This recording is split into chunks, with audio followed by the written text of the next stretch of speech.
Isang mapagpalang araw sa inyong lahat. Ito ay pangatlong araw ng paggawa ng bahay ni Tate Antonio. Madami-dami na nga rin talaga ang nagawa at halos nasa 40% na ang paggawa. Sa aking pagpunta nga sa kanila ay meron nga akong dalang manok na pang-ulam nila. At napagalaman ko nga rin na lugaw daw ang kanilang pagkain. Dahil nga sa hirap ng buhay ay tamang tiis-tiis daw muna. Ang mahalaga ay meron daw kakainin.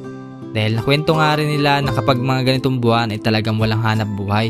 Bali, inaantay rin nilang mag-anihan ng palay at dun pa lang sila magkakaroon ng trabaho. At inabutan ko nga naglalaba si Nanay Gloria sa irrigation. Bali, sinusulit niya raw ang patubig dahil mawawala na raw ito mamaya.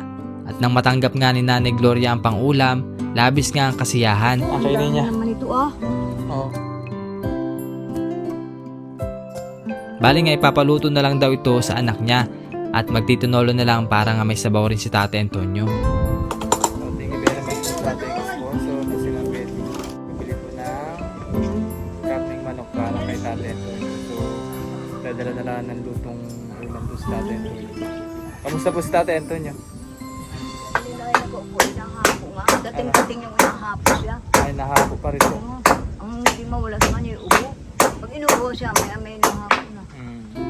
At ngayong araw nga gagawin naman ang magiging sahig ng bahay ni Tate Antonio. Katuwa nga sa paggawa si Kuya Alvin at kahit papano ay may alam nga ito. Dahil kung minsan ay ganito rin daw ang trabaho niya. Kaya iba-iba rin talaga kapag may isang panday at mapapabilis rin ang paggawa. At tamang assist lang din at konting pako ang maitutulong ko dito. Pero ganun pa man ay umuusad nga ang paggawa. Pero nakaka-excite nga rin itong matapos lalo na ibang design ito sa mga nakaraang pinagawang pabahay. At talagang napakalaki nga nitong tahanan ni Tate Antonio. At after nga nito ay sinunod naman ang paglalagay ng bubong sa sunggab kahit nga umulan ay tuloy-tuloy ang pagtatrabaho sa loob. Ngunit sa mga oras na ito may nagbabandyang masamang panahon at medyo pumapatak na ang ulan pero hanggat di pa nga malakas ay tuloy-tuloy lang sa paggawa.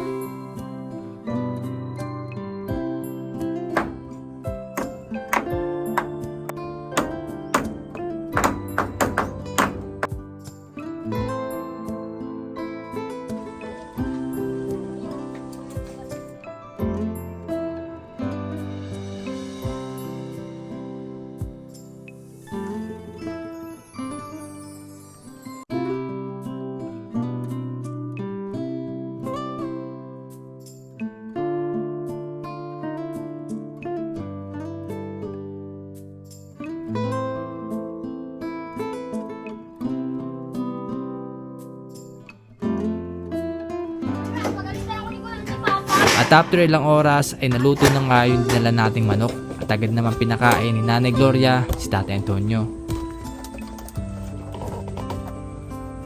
Alin yan yung dala ko kanina? Ano ba ka naman yan? Yan di ata naman nahugasan na yan. Wala. Yan. Sige, hugasan ko muna. Nandito tayo. Tayo muna. Hugasan ko muna, Ari. Ikot muna ng sabaw.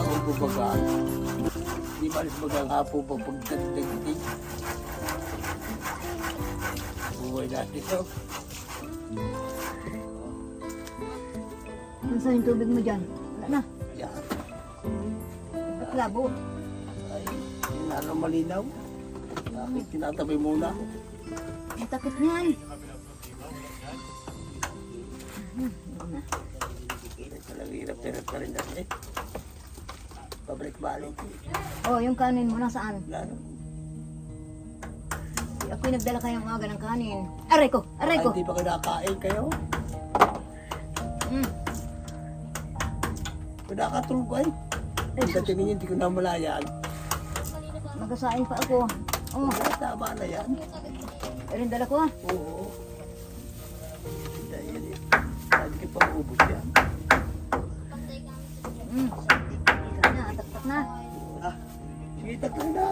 Kaanin din mo nilagay dyan eh.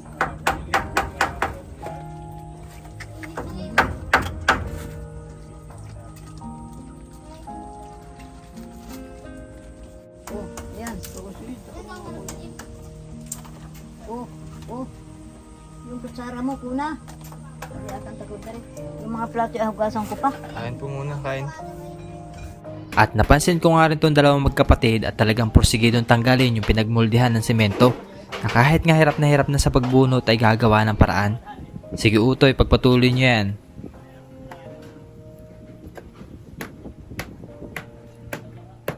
Excited na nga rin silang matapos ang bahay na ito at sasamahan daw nila ang kanilang lolo at dito daw sila matutulog. At tuwan-tuwa nga rin sila at napakaganda na raw ng bahay ni Tatay Antonio.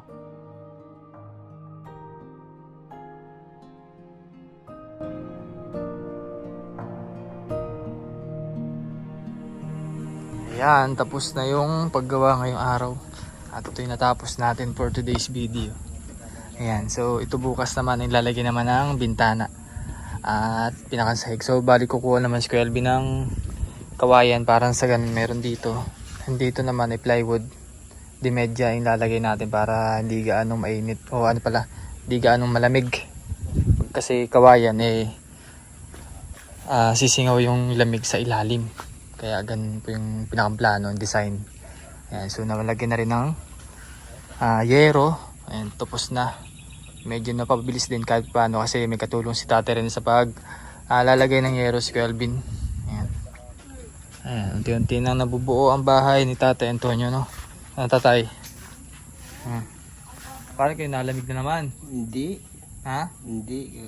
Ganila tayo ko. Ganyan talaga lang. Alam ko masama na naman ang pakilasa eh. Hindi naman awa ng Diyos. Mabuti ho. Hindi lang, maalis nga ang ubo. Oo. Ay, ganun po talaga kasi gawa ng may tama ang baga, no? Talagang damage yung baga mo kaya ganyan. Samahan mo sa tatay mo pag nagawa to. Ha? Samahan mo lagi, Pwede kang matulog dyan sa sala. Pagawa na lang si tatay ng pagawa ka na lang kay Kuya Alvin ng pinakapatungan sakali magawa to kasi medyo mataas to. Kaya mo naman umakyat tatay, no? Oo. Diyan na yan. Doon na naman yung after ko yung mga baso. Ha? Walang nakakuha din. Ay, ito. Lagay dun sa motor. Ganyan. At alam na ulit bukas yan. Ayan. Ang pangalan mo ulit to, Toy? Alvin din. Si Alvin tapos si RJ. RJ baga? Opo. Ayan yung helper. Tatay, tayo palang helper din eh. Ay, oo. Hindi talagang bisyado. Hindi pa mula pa ka mga pa rin eh. Mga banat na sa trabaho, Oo, pag ibig, maglalaki. Katulog si Alvin. Ay, sana naman, makatapos sa pag-aaral. Oo. No? Para tumanda ang buhay, mga susunod na generation. Kailangan makatapos sa pag-aaral para hindi ganito habang buhay, kita niyo naman yung hirap ng buhay, di ba? Talagang Na kailangan mag-aral. Pag may nagpa-aral, sulitin. Na. mag-aaral kailangan. Kaya nga, kasi totoo lang talaga mahirap ng buhay, lalo na pag yung walang pinag-aralan. Mag-aaral lang maganda. Ang magandang trabaho ninyo. Pag pagtag-anin na sila Wala ka nang kasama. Ito mga bata. Hindi ba sana napasok yan? Yun lang, kasi talagang naiiwan ka nga din yan, Alam, pag may kuha ko din malo lang bis ako magsain. Oo. Kasi mga kain ko. Bagay. Huwag lang mausok.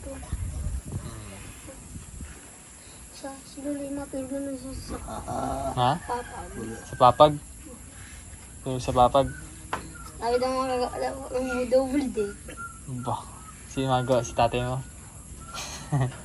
Sabi daw Kay sa taas? nakapagtouch. Siya, sige tatay, at kami malakad na. Oo, sige. Ikaw ay magpagaling, magpalakas ang katawan, no? Oo. Kumain ng madami para lumakas. Ano yun?